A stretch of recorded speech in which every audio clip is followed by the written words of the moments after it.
Guys, what is up? It is Damien from Marketing Food Online. I've got another video this evening. This one is going to be specifically aimed towards farmers markets. If you have never sold locally at a farmers market, or if you're starting a cottage kitchen and you're producing a food at home and you are looking to attend local farmers markets, I have 5 tips, 5 ways to make it a success. When I started my business with my wife, we did the farmers markets as well locally. We also did festivals, and we did quite a few places. We even did some volunteering, and we donated some stuff to charities, which is another video. A great way to also locally get yourself out there is to donate your product and your time to charities. It's a great free way that you can get some notoriety and then get out there and people are aware of what you do. Hand out some business cards and let the locals know you are there. So 5 tips. 5 ways to have a successful farmers market. Really quick, I am going to tell you a horror story. It is a story about the first farmers market that me and my wife went to, which was atrocious. It was not a successful event. It was a learning experience. Oh my gosh, that was horrible. My wife and I we actually had our brick and mortar, our retail bakery, our Italian bakery, and we got invited to an event which turned out to be one of the worst experiences of food sales that I've ever had. So the way it broke down is, this was the first one we went to. I wasn't sure of how to set up things. I wasn't sure about when to set up things. And a few other questions that weren't answered exactly the way that we thought prior to attending this event. So what we took from it was the 5 things I will show you as we learn from experience. We actually went there and realized that we brought all of our cookies. We did a lot of cookies, so we had some prepackaged cookies, and we brought some samples, and we put those in containers, display cases, but didn't realize that it was in the middle of summer and there was an enormous amount of flies that would be attending this farmer's market as well. So, long story short, you can put 2 and 2 together and realize that sampling cookies with no covering on them was something that we should have probably not done. But the flies did enjoy the cookies. Most of the people that were there did not. So, all right, so 5 things that I learned from the flies. Number 1, farmers markets, you've got to understand something. They are different everywhere, okay? There's a lot of different things that you need to think about or look into, and you need to ask the farmers market in particular about the following. The first thing off back is do some market research. Check out the farmers market itself. If you want to attend a local farmers market, go to it, see what they have, okay? Here's why. There are a lot of farmers markets that are set up for vegetables, fruits, and produce, okay? They have a lot of local growers that bring produce to the farmers markets. They are not necessarily set up for candy makers, let's say, or if you make breads, or if you have cookies, whatever it is that you're allowed to make within your cottage kitchen, within your state. Every farmer's market is not a fit for what you do. So you need to know that, okay? Some farmers markets actually restrict the type of food or items being brought in. So you want to check that out. Go to the people who are doing the production end of it, who are producing the farmers market, who put it on, who manages it. Ask them specifically, hey, this is what I make. Do you think this is something that will sell good here? Because a lot of times some farmers markets, like I mentioned, would be set up just for produce. So customers coming in, people who are coming to visit, coming through those farmers markets, are not looking for cookies, candies, breads, baked goods, jams, and jellies. They may just be there for fresh produce, okay? Why do I say that? Is because some farmers markets will be set up and they're going to have 20 booths of produce, and you're going to be the only one there with baked goods, and nobody's there expecting that you're going to be there, so your sales may be 0 or nothing.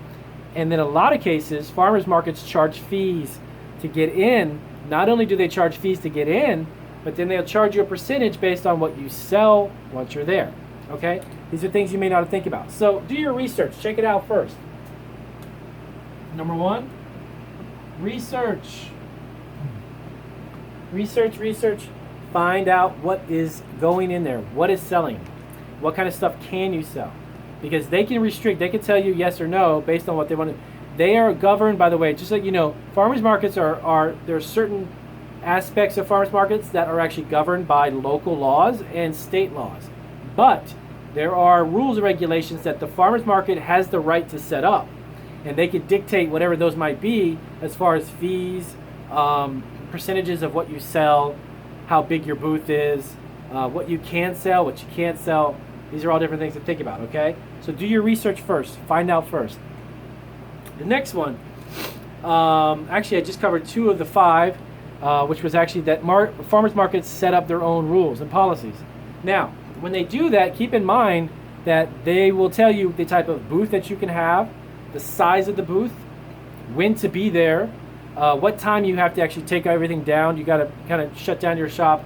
If they close at 7, you got to be out by 8. People who own farmers markets own that actual land that it's on.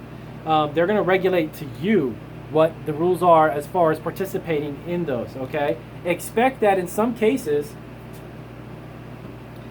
they have their own rules, okay? And in some cases, those rules may involve a $50 fee.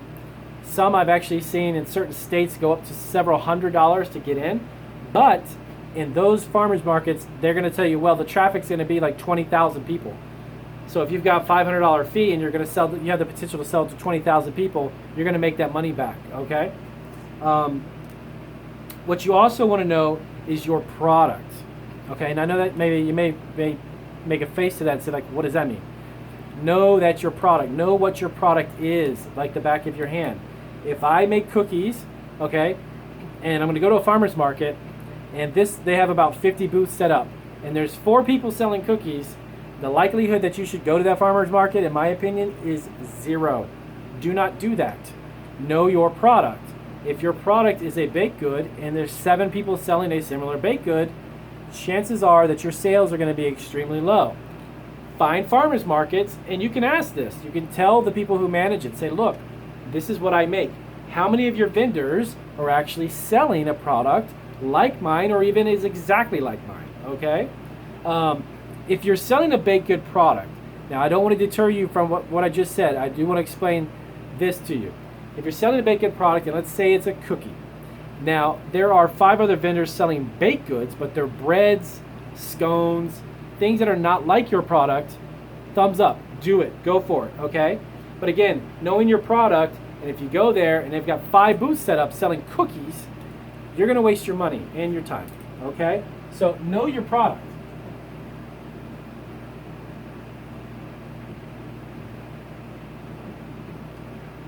Try to make sure that there's not going to be a whole bunch of people selling the same item, okay? All right, number 4. When you go to a farmer's market, you are responsible for every aspect of your setup, your breakdown, your setting of the table. If you've got a tablecloth that you're going to be putting down, setting up samples, setting up product to sell. You got to bring samples to sell, okay? So you got to keep in mind the amount of money that you're going to put out for samples, because there are people going to want to try your products, and then you got to have product there, okay? You also want to make sure that you've got a sign. Put up a sign. You can get signs made for nothing. You can go online. You can get a sign made, set it up in front of your booth, explaining who you are in the sign, what your product is. You don't necessarily have to do a set price. You can change your pricing as you go. I would recommend that you do a sign just explaining the name of your company, your website if you have one, a contact phone number, and of course the type of products that you sell, okay? So if you're Susie's Great Cookies, put Susie's Great Cookies and susiesgreatcookies.com, a phone number, because what that will do is you need to also hand out business cards, by the way. I would highly recommend you do that. That sign makes a big impact on people as they come up to your booth. You look more professional. You don't look like you're just doing this on the weekends to make up money so you can go out and party or whatever you may do. So make it look professional, make yourself look professional, okay? Also with that kind of having a system, I guess you want to say, of setting up, make sure that you understand the guidelines for that specific farmer's market. They all are different, okay? They may require that you be there an hour before to set up your booth, maybe 2 hours. And if they close at, let's say 7, they say, look, by 8 o'clock, you got to be out of here, so wrap up your stuff. Get kind of a system set up so you know how long it takes you, okay? And how long is it going to take to get everything put together, to get yourself set up, time it out, understand the best way for you to set up. Are you going to bring help? Are you doing it by yourself? You're going to have family members. I don't recommend you bring your kids. It's unprofessional. And plus, you're going to be taking them to the bathroom every 2 hours. Do it yourself with either like your husband and wife, your cousin, somebody else who can help you, okay? Some of the booths that you set up, you're going to have a lot of stuff between samples, signs, tablecloths, chairs to sit on. Are you going to bring your coolers so you have some food to eat while you're there? Most farmers markets are hours on end, okay? Keep that in mind. So kind of have a setup of how you're going to do everything, okay? And again, I'm not going to deter you or scare you with all of these things that you need to think about if you want to do a local farmers market, okay? The best way to learn is just by doing it, okay? Take these notes down, write them down, but don't stress over it. Don't kill yourself trying to figure out everything in every little aspect. Do it once, learn from it. Do it twice, learn from it, and so on and so on and so on, okay? Remember, if you can do it properly and you can execute it great, setting yourself up, getting your signs, sampling, you can make a lot of money at farmers markets, okay? Because a lot of people go to farmers market with money to burn. They are willing to pay a premium, I guess you want to say almost, for a product that's locally made because they like to support small business. They like to hear your story.